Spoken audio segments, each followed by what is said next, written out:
capitaine. Vous allez pas le couvrir éternellement. S'il arrive pas tout de suite, je vous préviens, sur ce coup-là, je me passerai de lui. Désolé, capitaine Singh, je suis en retard. Non, ne t'inquiète pas Barry, tu es pile à l'heure. Hey, salut tout le monde, c'est Rocode. Je vous souhaite la bienvenue pour ce premier épisode de WG Comics. Vous l'aurez sans doute compris en voyant la miniature de cette vidéo, nous allons parler de l'homme le plus rapide du monde. Je vous rassure de suite, on ne va pas parler d'Usain Bolt. Je vais vous parler aujourd'hui d'un célèbre super-héros et membre fondateur de la Ligue des Justiciers, qui n'est autre que Flash. Vous ne le savez peut-être pas, mais il existe plusieurs Flash différents. Le premier, c'est Jason Peter Garrick, plus connu sous le nom de Jay Garrick. Il est le tout premier Flash de l'univers DC Comics. Créé par Gardner Fox et Harry Lampert, il apparaît en janvier 1940 dans Flash Comics numéro 1. Avant d'être Flash, Jay était un étudiant comme les autres, mais suite à un accident dans un laboratoire de chimie, il eut des capacités surhumaines que nous verrons plus en détail par la suite. En second, qui est bien sûr le plus connu, Barry Allen. Sa première apparition date de 1956 dans le Showcase numéro 4. Barry fut traumatisé dans son enfance par la mort de sa mère Nora. Sans le savoir, Barry jura quand même d'essayer de trouver l'assassin de sa mère, car il était persuadé de l'innocence de son père, et intégra donc la police scientifique. Suite à un accident électrochimique dans son labo, il devint Flash, l'un des membres de la Ligue de Justice. Ensuite, c'est Wally West, le neveu de Barry Allen, qui après avoir visité le laboratoire de son oncle, se produit à nouveau le même accident qui avait transformé Barry en Flash. Il devint alors Kid Flash, un des membres des Teen Titans avec Speedy, Robin et bien d'autres.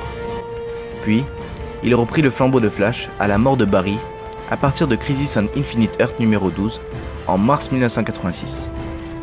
Pour finir, il s'agit de Bartholomew Allen, qui n'est autre que le petit-fils né dans le futur de Barry.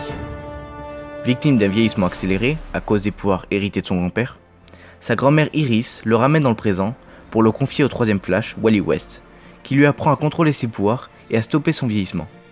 Il devient un héros du nom de Impulse, puis Kid Flash deuxième du nom. Plus tard, après l'événement Infinite Crisis, où Bart était coincé dans la Force Véloce, il réapparaît avec le costume de Barry et accepte un an après de devenir le quatrième Flash. Voilà pour les différents Flash. N'hésitez pas à me demander si vous voulez un épisode plus détaillé sur l'un de ces personnages. Maintenant, jetons un petit coup d'œil sur les différentes capacités des Flash. Tous les Flash possèdent une vitesse de réaction, de guérison et de déplacement incroyable. Ils peuvent esquiver les balles, courir à la verticale ou sur l'eau, créer des mini-tornades en tournant les bras ou en se mouvant en rond extrêmement vite et donner des rafales de coups. Leur vitesse dépasse largement celle de Superman. Ils sont également entourés par une aura invisible de la Force Véloce, source de leur pouvoir qui les protège des frottements et de la pression issue des vitesses extrêmes. Et ils peuvent vibrer à travers le solide et ainsi les traverser. Mais les 4 bolides ont tous des pouvoirs particuliers qui leur sont propres. Jay Garrick et Bart Allen par exemple peuvent mémoriser tout ce qu'ils lisent en super vitesse, ce qui leur permet d'accumuler une quantité impressionnante de connaissances. Bart Allen peut également envoyer des doubles énergétiques de lui-même dans le flux du temps. Barry Allen, quant à lui, peut voyager dans le temps grâce à un palier cosmique de son invention et accéder à d'autres dimensions en faisant vibrer ses molécules à une fréquence particulière.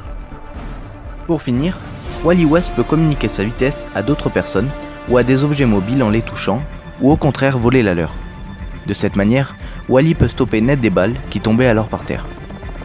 Il est également capable de créer des objets de pure force véloce, comme son costume. Parlons maintenant des adaptations dans les médias.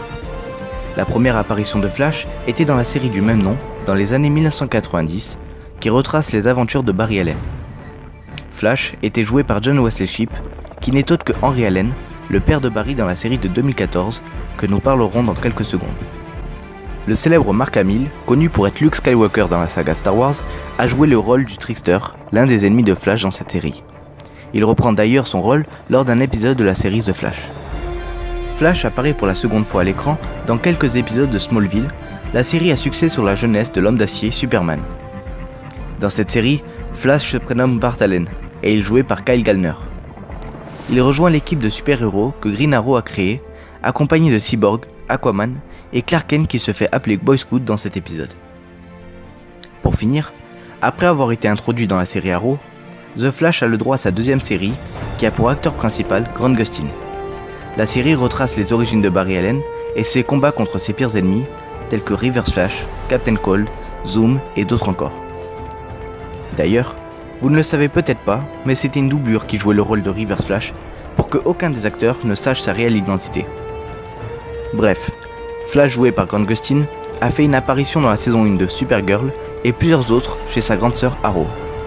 Assez parlé de séries, passons au cinéma. Même si pour l'instant le nom de Flash ne s'est pas trop fait entendre dans les salles obscures, on a pu l'entrevoir dans Batman vs Superman. Flash est joué par Ezra Miller. Oui, vous l'aurez bien compris, il y a 2 acteurs pour jouer le rôle de Flash en même temps. Un dans la série, l'autre au cinéma. Ezra Miller aura son propre film The Flash en 2018, mais apparaîtra avant dans le film Justice League Partie 1, et peut-être dans d'autres, l'avenir nous le dira. Voilà, c'est tout pour aujourd'hui. J'espère que ça vous a plu. N'hésitez pas à me faire part de vos impressions et à me proposer un autre personnage en commentaire. Sur ce, à la prochaine, et n'oubliez pas, l'abus de comics n'est pas dangereux pour la santé. Donc allez-y, ciao!